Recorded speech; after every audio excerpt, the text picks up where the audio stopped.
Amen et Amar qui va nous parler du premier sujet, l'évolution morphologique des tunnels osseux après la reconstruction du ligament croisé antérieur. Vous avez la parole.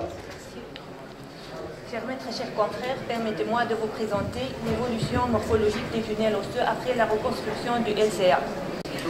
Les tunnels osseux réalisés au cours de la reconstruction du LCA subissent des changements morphologiques au cours du temps sous forme d'élargissement ou ballonisation à différents niveaux du tunnel. L'étiologie est encore peu claire, les conséquences aussi, mais il est établi que la ballonisation pourrait poser un problème dans la chirurgie de reprise. Le but de ce travail était d'étudier les facteurs favorisant la ballonisation et ses conséquences cliniques. Il s'agissait d'une étude rétrospective portant sur 37 patients ayant eu une ligamentoplastie monofaisceau du ligament croisé antérieur de type DITT, fixée par vis d'interférence avec un recul minimal de 3 mois. Nous avons étudié la position des tunnels sur des radiographies standards du genou de face et du profil en l'identifiant par 2 paramètres, le footprint et l'angle d'orientation. Toutes les mesures ont été effectuées manuellement par 2 observateurs différents. Nous avons étudié la position du footprint fémoral par la méthode de Bernard et la position du footprint tibial par la méthode d'Amy. Pour l'orientation, nous avons calculé l'angle du tunnel fémoral et tibial, frontal et sagittal. La ballonisation a été déterminée par le pourcentage de la variation de la largeur du tunnel par rapport à la largeur du tunnel initial. La largeur du tunnel au recul a été mesurée dans 3 zones. Nous avons défini la ballonisation globale comme étant la moyenne des ballonisations maximales sur l'incidence de face et de profil. Nous avons étudié les conséquences cliniques de la ballonisation par le calcul de 3 scores fonctionnels, par un examen clinique de la mobilité et la stabilité du genou, et par le calcul de la laximétrie différentielle. Au terme de notre étude, les tests statistiques basés sur la mesure du alpha-Cronbach ont montré que notre méthode d'évaluation était assez fiable pour l'étude de la ballonisation.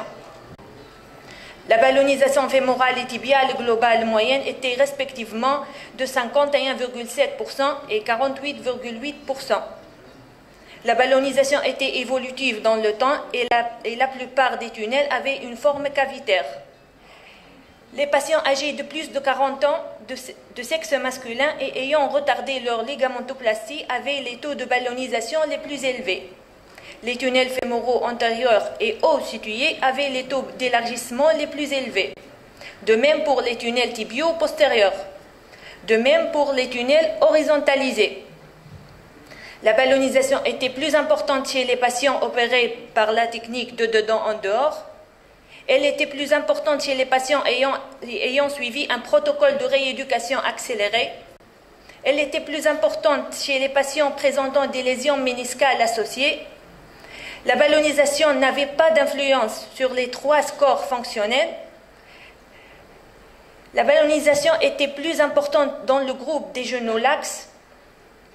Au total, selon notre étude, les facteurs qui semblaient favoriser la ballonisation étaient l'âge avancé, le sexe masculin, la présence de lésions méniscales associées, le retard de la chirurgie, la technique de dedans en dehors, les protocoles de rééducation accélérés, le placement non conforme des footprints et l'horizontalisation des tunnels.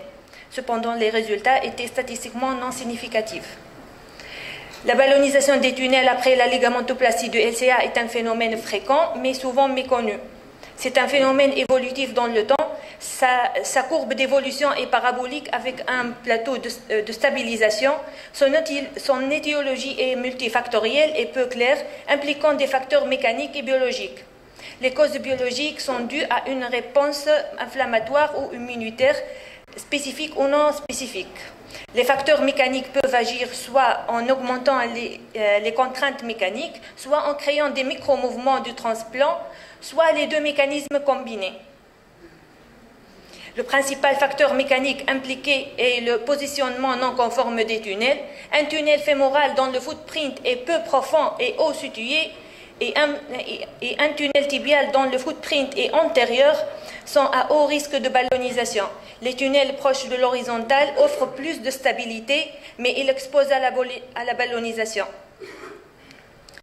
Les micro-mouvements du transplant stimulent l'activité ostéoclastique et favorisent ainsi la ballonisation. Il existe deux types de mobilité intratunellaire, l'effet essuie-glace et le Benji effect ou effet tendeur. La ballonisation peut toucher essentiellement l'entrée du tunnel par l'effet essuie-glace, comme elle peut être globale par l'effet tendeur associé. Les micro-mouvements à l'intérieur du tunnel peuvent être potentialisés par une fixation éloignée de l'orifice articulaire ainsi que par l'interface os-tendon. D'après plusieurs auteurs, il semble que la technique transtibiale s'accompagne souvent de ballonisation. Pour le type de forage et la technique à double faisceau, les résultats sont controversés. Les protocoles de rééducation accélérée semblent aussi favoriser la ballonisation. Concernant les conséquences, la plupart n'ont pas révélé de conséquences cliniques ni subjectives ni objectives suite à la ballonisation.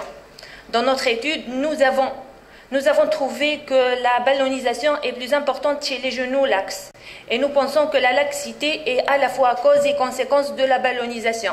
Par ailleurs, quelques rares cas d'enquistement ont été rapportés. Un cas de fracture du plateau tibial fragilisé par la ballonisation a été aussi rapporté par Tonat.